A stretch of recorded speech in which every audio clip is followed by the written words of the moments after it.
Assalamualaikum warahmatullahi wabarakatuh. Halo pemirsa Data Politika Indonesia dimanapun Anda berada, teman-teman semuanya. Hari ini kita berjumpa lagi dalam program Diksi. Stop menghardik, mari diskusi. Tentunya hanya di Data Politika Indonesia.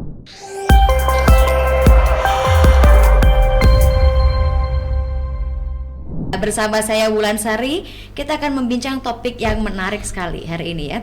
Tak terasa sebentar lagi kita akan masuk ke tahun politik ya. Bahkan sekarang mungkin ambience-nya udah mulai terasa di teman-teman semuanya ya. Kita membincang terkait multi anggaran pemilu sebandingkah dengan output demokrasi. Nah, ini kita perlu highlight terkait anggaran pemilu. Agak lumayan ya. Karena ngomongin pemilu, ngomongin pesta demokrasi, namanya pesta tentu tidak ada sesuatu yang gratis gitu. Bahkan ada gium mengatakan bahwa suara rakyat adalah suara Tuhan. Dan pemilu pun lahir dari rahim sejarah umat manusia untuk menghadirkan suara Tuhan di muka bumi ini. Hari ini saya bersama dengan Abang Uco Sky Kadafi. Selamat siang Bang Uco. Ya, selamat siang Wulan. Dan Gimana? selamat siang penggemar Diksi. Stop menghardik, mari kita diskusi. Oke, Bang Uco. Gimana kabarnya hari ini ya Bang? Alhamdulillah, tenang-tenang gitu ya. Ini suasana kita ini kayak kita melihat laut. Tenang, tapi di dalamnya itu karena kita mau pesta demokrasi agak ada gejolak dikit nih kayaknya. Tenang tapi dalam ya, Iya. sebenarnya. Iya. Oke, pemirsa teman-teman semuanya mungkin yang belum tahu dengan Bang Uco ini bisa kepoin di Instagramnya Bang Uco juga ya. Beliau merupakan Direktur Eksekutif Center of Budget Analysis ya, Bang Uco. Nah ini kalau udah berbicara tentang anggaran udah banyak sekali apa yang beliau tuangkan. Nih Bang, gimana sih sebelum kita mungkin lari nanti kepada beberapa pertanyaan yang sudah saya catat gitu Bang. Ngomongin masalah anggaran, urgensinya apa sebenarnya Bang? Anggaran itu buat suatu negara atau buat pemilu itu sebuah roh. Jadi kalau tidak ada anggaran, tidak ada roh, nggak jalan. Kayak gitu loh. Jadi negara ini tanpa anggaran ya nggak bisa maju, nggak bisa jalan, nggak ada gaji, nggak ada nggak ada program gitu kan. Nah itu jadi anggaran ini betul-betul roh itu ya berarti sentral kehidupan. Jadi anggaran ini, uang ini kehidupan buat suatu lembaga atau buat suatu program yang namanya program demokrasi tersebut. Gitu. Untuk sebuah alat transportasi itu merupakan bensinnya, kira-kira bahan bakar ya gitu ya. Ya Bang, itu ya? bisa juga diibaratkan situ. Jadi ibaratnya kayak mobil ya, anggaran itu seperti bensin gitu ya. Tanpa bensin mobil tidak bisa jalan. Kayak gitu ya. Itu jadi roh ini kehidupan itu roh. Kagak tahu ini kita kan punya roh, ini mungkin roh yang kedua ini kayak gitu. Oh gitu, ada rohnya sampai 9 nggak? Ya, gitu. Oke.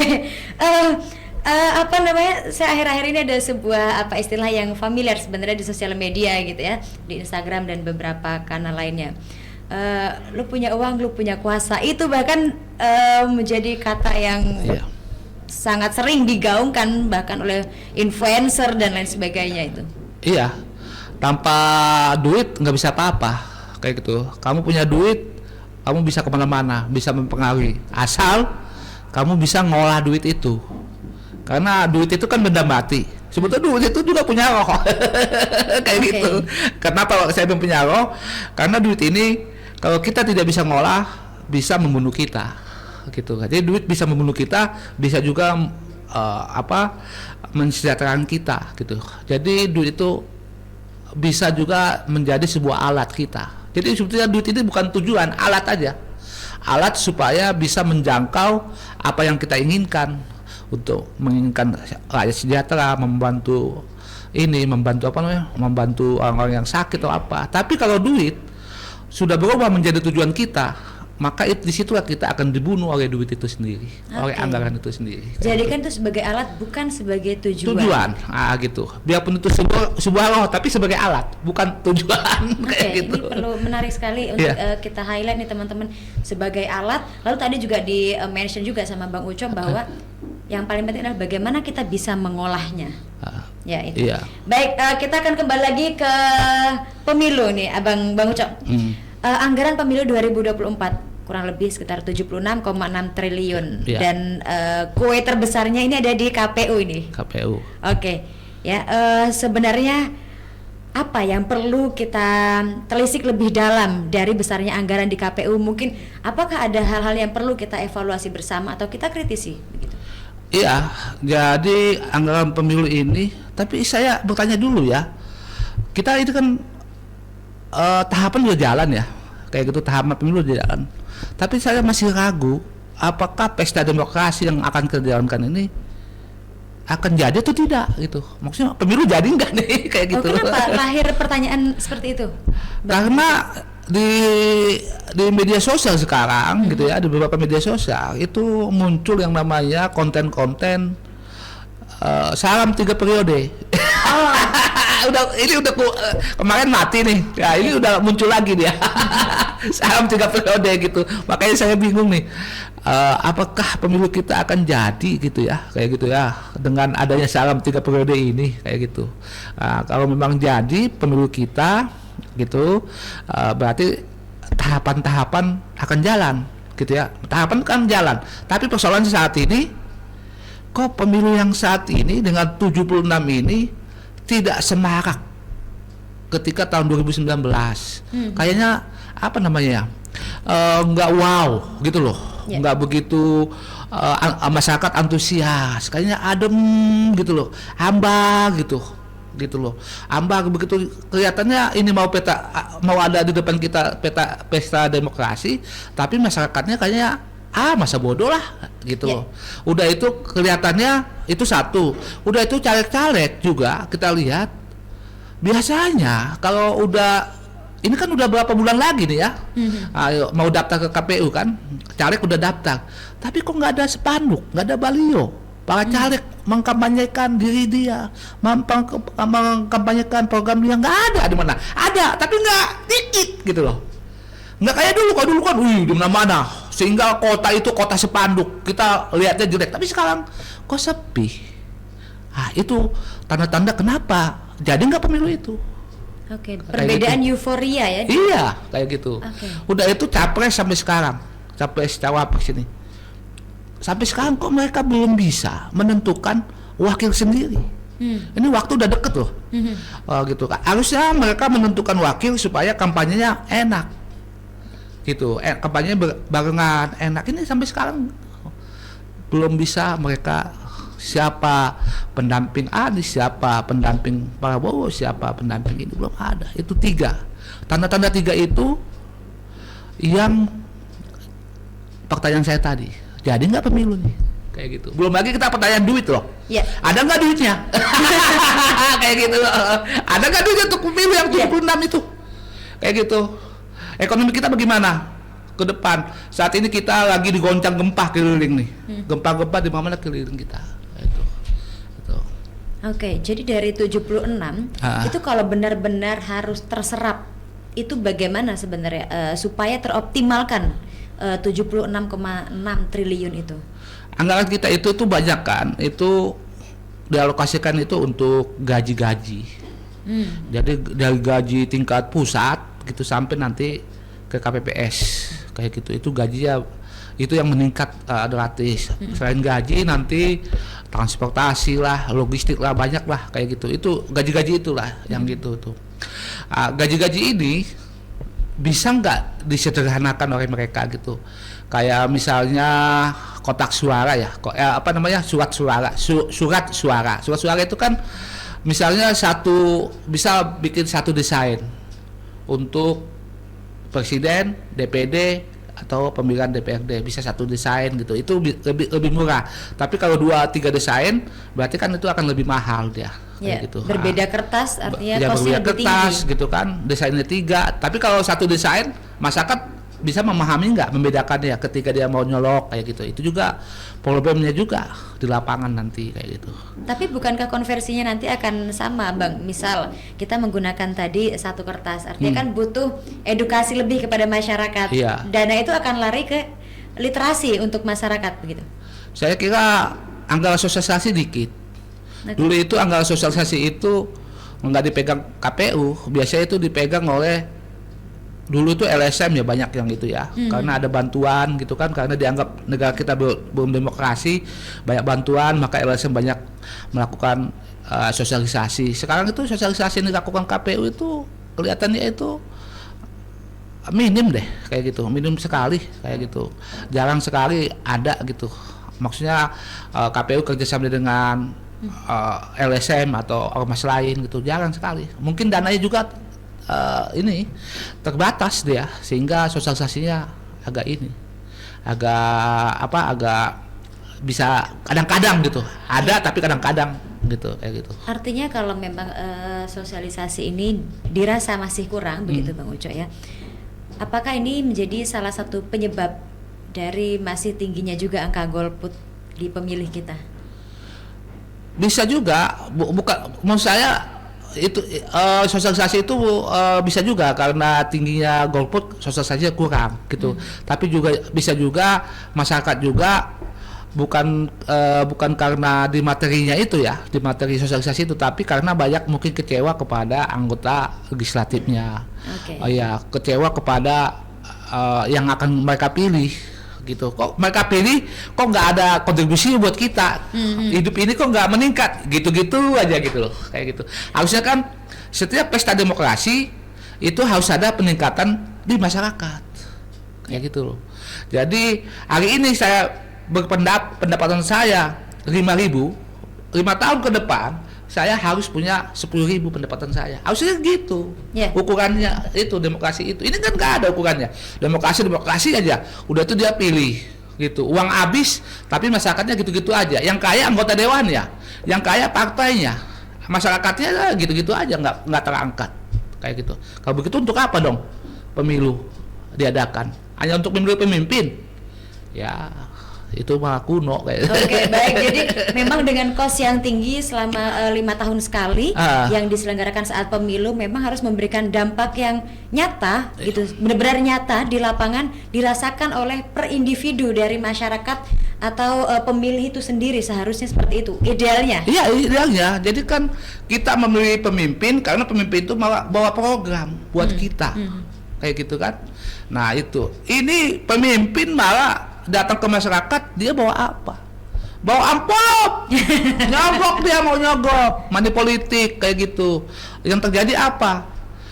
Masyarakat hanya dapat 100.000, menderitalah 4-5 tahun ke depan, nggak terjadi apa-apa. Itu yang terjadi saat ini di kita itu gitu. Uang yang disogok juga uangnya masyarakat dari pajak, gitu kan, mereka ambil dari APBN, dikasih lagi. Itu pun bagiannya juga hanya 100.000 untuk agar dia terpilih kembali kayak gitu kan.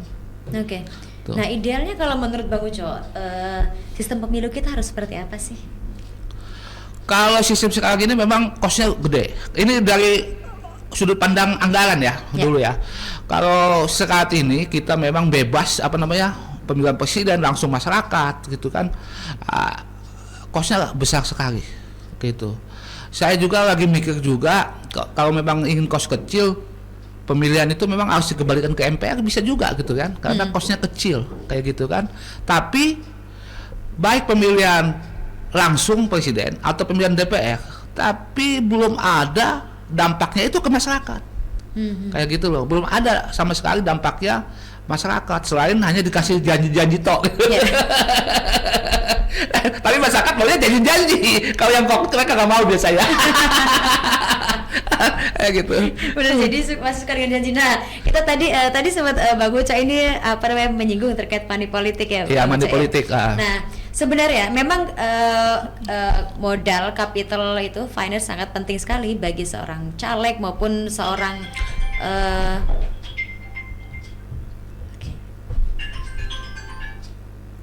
kita cut dulu sebentar. Oke. Baik. Berkaitan dengan modal kapital tadi disinggung juga oleh Bang Uco. terkait money politik. Sebenarnya seberapa efektif sih? Ya, seberapa efektif money politik atau modal kapital seorang calon legislatif maupun calon kepala daerah dalam mempengaruhi suara pemilih itu sendiri, Bang Uco? Ya tergantung ini ya, tergantung apakah dia di DPRD atau di DPR kayak gitu kan. Kalau dulu di DPR itu enak, 2M, kita modal 2M aja udah udah bisa terpilih. Sekarang itu bisa di atas 10-an itu ya, tergantung lokasinya di mana dia. Kayak gitu, lokasi di mana gitu kan, karena butuh logistik, butuh ya serangan pajak juga dibutuhkan kayak gitu. Tapi sekarang itu anggota dewan itu calon-calon legislatif itu mereka itu nembaknya sekarang bukan nembak pemilih kayak gitu, tapi nembaknya adalah yang mereka tembak itu yang kita intip selama ini ya gitu, yang tembak ya penyelenggara pemilu. Itu di situ mereka ini, karena kalau ini masyarakat pemilih ini ya gampang buat mereka gitu, tapi kan bisa dimainkan di tingkat itu kayak gitu. Itu yang terjadi, itu yang ribut selama ini nih. Kamu harus main di KPU-nya digituin kan, kamu harus main di Bawaslu-nya. Kalau kamu nggak main ya kamu bisa kalah gitu. Nah, coba dicek lagi gitu. Tapi ini ribut di antara caleg yang saya dengar itu kayak gitulah. Ribut karena? Ya kalau kita nggak dekat dengan penyelenggara pemilu, iya. Padahal penyelenggara pemilu itu kan punya etika, tidak boleh foto dengan dewan, nggak boleh ini kayak gitu, punya etika juga. Tapi kan mereka tetap. Nih kemarin itu ada teman-teman yang ikut masuk KPUD gitu kan, dia marah-marah, kalah dia. Kenapa dia kalah? Karena ternyata dia bilang ternyata udah disetting cok semua oleh partai-partai katanya. KPU ini harus partai ini gitu ya dia. Tapi saya belum cek. Tapi bisa juga benar dia mengatakan itu kayak gitu. Ini perlu pendalaman lagi kayak gitu. Pendalaman lagi untuk investigasi lagi kayak gitu. Supaya lebih menarik lagi diskusi kita. Gitu. Baik. Ini ada beberapa riset yang mengatakan Bang bahwa sepertiga jumlah pemilih kita terpapar suap gitu. Apakah dari data ini kemudian bisa kita ambil satu benang merah bahwa di situ ada penggunaan dana kampanye ataupun dana untuk politik yang tidak transparan? Iya, betul itu. Jadi dana kampanye atau dana, kan itu sebetulnya partai politik itu kan harus menyerahkan dana kampanye gitu ya. Kayak gitu, kayak misalnya pemilihan gubernur kemarin lah, Anies gitu kan, tiba-tiba ada utang gitu kan. Ternyata utang ini untuk untuk kampanye, tapi ini nggak dilaporkan ke KPU.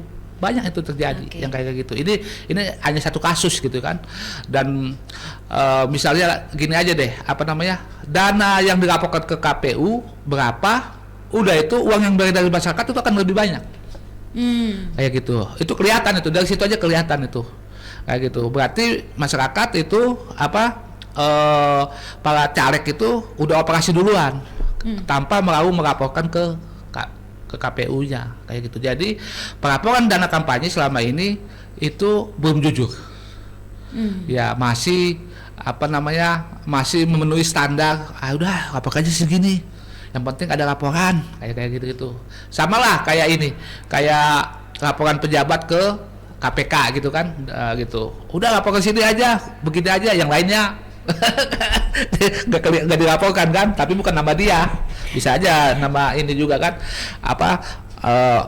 bini selingkuhannya. ini kata pengamat anggaran ya teman-teman. Bang Uco, ini menarik sekali. Nah sekarang ini kan memang tidak sedikit ya para calon legislatif dan semua orang saya rasa sudah menggunakan sosial media. Ya sosial media sebagai salah satu media untuk berkampanye atau membranding gitu ya. Nah, apakah sosial media ini hadir juga mengefektifkan anggaran itu sendiri? Bagaimana menurut Bang Uco efektivitasnya dengan sosial media ini sebenarnya? Ya, sebetulnya sosial media itu untuk untuk sosialisasi itu enak gitu ya, bagus gitu. Tapi sayang sosial media ini kan hanya aja di perkotaan. kayak gitu. Aja di perkotaan. Kalau di daerah itu mungkin dia punya HP tapi mungkin dia gagap dengan teknologi kayak gitu kan. Dia punya HP tapi HP-nya hanya untuk WA, tapi kalau untuk media sosial lain dia nggak mahir lah, nggak mampu kayak gitu kan. Jadi media sosial ini mungkin kalau buat orang tua itu nggak bagus, tapi kalau buat milenial mungkin oke. Kayak gitu loh untuk milenial gitu. Jadi untuk membujuk para milenial pakai media sosial oke gitu ya. Tapi sosial media juga kalau buat untuk membujuk budget nggak kena juga. Tetap berbeda ya. Budget rupiah karena kan dia udah dibayar sama ini ya kan yang lain gitu kan. Mau kita apa-apain juga dia nggak mempan kayak apa namanya? Kayak kita menghadapi tembok aja itu budget rupiah itu kayak gitu kan. Oke. Tahun 2024 ini kan menarik sekali nanti Bang Ucok ya. Karena memang ada pemilu, kemudian ada pilkada juga. Iya. Ya. Di selama 1 tahun 2024 iya. ada berapa perkiraan dana yang akan berputar untuk anggaran politik? Itu besar sekali itu ya kayak gitu. Kalau saya hitung-hitung itu untuk pilpres saja itu ya, itu yang ada saat ini tuh kalau nanti jalan ya, terbuka jalan ya itu 300 triliunan akan masuk itu. Hanya untuk pilpres? Iya, pilpres saja. Untuk pilpres sama DPR lah kayak gitu ya. Tapi kalau untuk pilkada nanti ya mungkin itu kan di daerah dari provinsi ke daerah ya bisa kita semua itu uangnya beredar bisa 1.000 triliunan lah tuh. 1.000 triliun itu sampai ke masyarakat itu. Ya. Kalau uang 1.000 segitu sampai masyarakat itu ya itu bukan itu masyarakat agak ini ya sama seperti dapat bansos gitu loh. Ya. Kayak gitu. Kalau bansos kan buat orang miskin kan. Kalau uang pesta demokrasi semua dapat ya tuh. Jadi semua yang miskin dapat, yang nggak kaya yang menengah dapat, yang kaya juga dapat. Makin itu kan makin naik kan makin baik dia dapat itu. Ya. Nah, gitu. Pengamat juga dapat nanti sebagai narasumber di mana-mana kayak gitu. Untuk kita analis anggaran ya. Iya. Oke, wah ini menarik sekali dari nanti perputaran. Apakah benar-benar kita kembali lagi ke tema kita? Apakah sebanding dengan tujuan output dari demokrasi itu sendiri, Bang Ucok? Iya, kalau duit yang kita gunakan secara politik ya. Itu artinya misalnya 76 itu agar semua memilih pemimpin itu mungkin boleh aja itu sebanding gitu. Tapi kalau diukur secara ekonomi dan di mana banyak masyarakat tidak menikmati kebijakan atau program yang mereka pilih, itu ruginya di situ. Jadi uang itu sayang sekali kayak gitu. Jadi seharusnya 76 itu secara politik dinikmati oleh masyarakat, secara ekonomi terjadi kepemimpinan baru, proyek baru, program baru, masyarakat menikmati sejahtera kayak gitu loh. Nah, ini yang terjadi kan enggak. Saat ini aja nih misalnya beberapa ini ya dari 2009 aja masyarakat udah mulai banyak izin-izin yang dulu itu satu pintu di Pemda itu udah ditarik ke pusat. Izin-izin misalnya kamu mau buka pertambangan atau apa gitu, dulu kan ada itu di Pemda itu satu pintu itu namanya, kita di situ aja udah mau izin di situ gitu kan. Itu satu pintu. Sekarang setelah zaman Jokowi itu ada beberapa di pusat. Di Jakarta harus izin ke Jakarta, harus kayak gitu. Itu artinya apa? Itu artinya kan secara ekonomi menyusahkan masyarakat. Kayak gitu loh. Itu tiba-tiba yang banyaknya pertambangan nikel, pertambangan dibuka di Sulawesi, tiba-tiba yang menikmati bukan masyarakat tapi Cina yang masuk. Itu juga nggak menguntungkan buat kita. Jadi ngapain kita memilih pemimpin kalau begitu? Kalau pemimpinnya berpihak kepada yang lain kepada kita kayak gitu. Artinya memang yang kita utamakan sebenarnya ada dampak untuk masyarakat secara langsung. Iya, dampak ya. Jadi memilih pemimpin itu dia harus berpihak ke kita. Memilih pemimpin itu berarti programnya buat kita. Ya. Gitu. Pemimpin itu sebetulnya dia masuk ke istana presiden itu bukan dia miliki, tapi dia olah itu istana, dia olah itu APBN bukan untuk dia, tapi untuk sejahterakan rakyat. Itu prinsipnya. Ini kan enggak sekarang, lihat aja. Kayak gitu. Pemimpinnya kaya-kaya, rakyatnya miskin. Itu yang terjadi apa? Nah, berarti pengelolaannya bukan buat rakyat, buat sendiri-sendiri. Kayak gitu. Nah, buat pribadi-pribadi. Kayak gitu. ini pasti banyak ujian, Bang Uco, ketika memang seseorang diberikan kepercayaan untuk memimpin, memiliki kuasa, Iya. memiliki kekuatan lah. Iya. Apa sih sebenarnya kontrol diri yang mungkin bisa mengerem itu dan tetap bisa memprioritaskan rakyat sehingga berdampak? Iya, jadi seorang pemimpin harus punya prinsip. Prinsip itu ya. Saya pernah tahu itu dari Gus Dur gitu. Gus Dur itu politisi itu yang akan jadi pemimpin itu seperti seorang petani katanya. Jadi seorang petani itu dia bilang dia ngerjain sawah mulai dari tandur atau nanam sampai jadi padi. Nah, setelah jadi padi, itu padinya ini gitu kan, dia tidak punya kewenangan siapa yang makan. Jadi padinya itu sudah silakan siapa yang makan. Itulah politisi. Hasil politisi itu. Jadi kita berpolitik untuk dihasilkan buat orang semua. Ya. Itulah pemimpin ideal itu gitu. Sekarang nggak ada pemimpin itu. Wah, ini harus membela ini, membela itu, berpihak ini. Enggak. Berarti prinsipnya nggak seperti kayak padi tadi itu. Padi itu kan siapa aja makan. Masa kita kamu nggak boleh makan tanaman saya nih. Ya. Ini saya yang nanemin, nggak boleh. Kayak gitu. Semua boleh.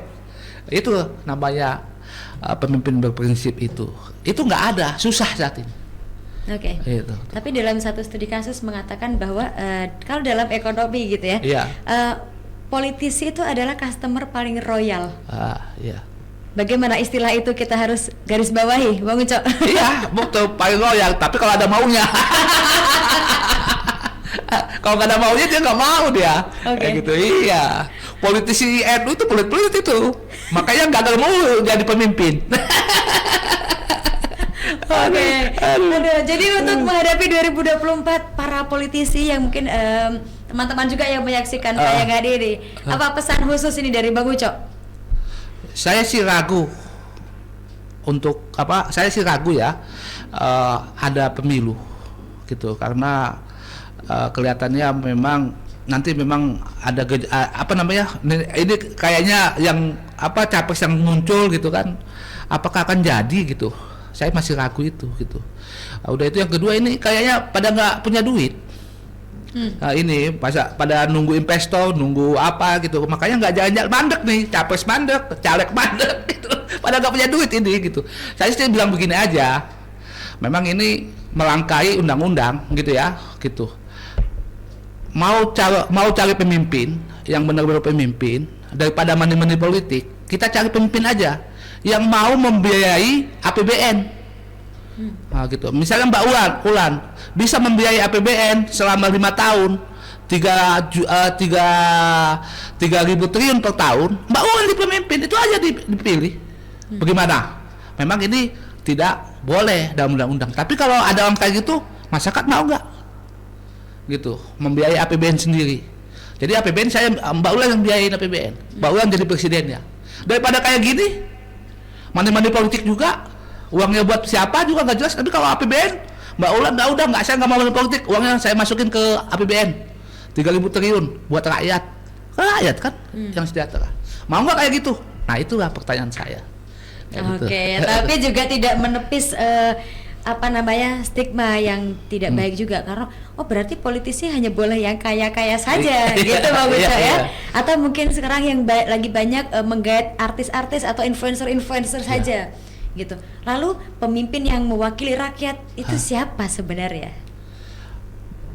Ya, pemimpin yang mewakili rakyat itu pemimpin yang menerima ketika masyarakat itu punya masalah. Jadi banyak masalah-masalah masyarakat, ya, baik pribadi, kelompok, bisa dia selesaikan, bisa dia pecahkan kayak gitu kan. Udah itu, habis itu baru dia kasih yang namanya program-program buat masyarakat itu. Jadi pemimpin itu seperti ini. Ketika masyarakat marah melempar pemimpin dengan batu, maka pemimpin itu akan melempar pisang ke masyarakat itu. Kayak gitu. Dia nggak marah, jadi pisang itu dimakan oleh masyarakat sebagai modal buat dia kayak gitu. Oke, baik, terima kasih banyak Bang Uco. Hari ini luar biasa sekali kita berbincang terkait keseimbangan ya. Apakah memang benar-benar anggaran yang dikeluarkan untuk pemilu itu nanti hasilnya, outputnya sama dengan tujuan dari demokrasi itu sendiri. Saya Wulansari dari Data Politika Indonesia. Sampai jumpa di podcast berikutnya, terutama di podcast Diksi. Stop menghardik, mari berdiskusi. Jangan lupa juga untuk follow semua kanal sosial media dari Data Politika Indonesia. Ada di Instagram kita, Instagramnya adalah dapol.indonesia. Terima kasih, sampai jumpa di Diksi berikutnya. Assalamualaikum warahmatullahi wabarakatuh. Terima kasih Bang Uco. Terima kasih.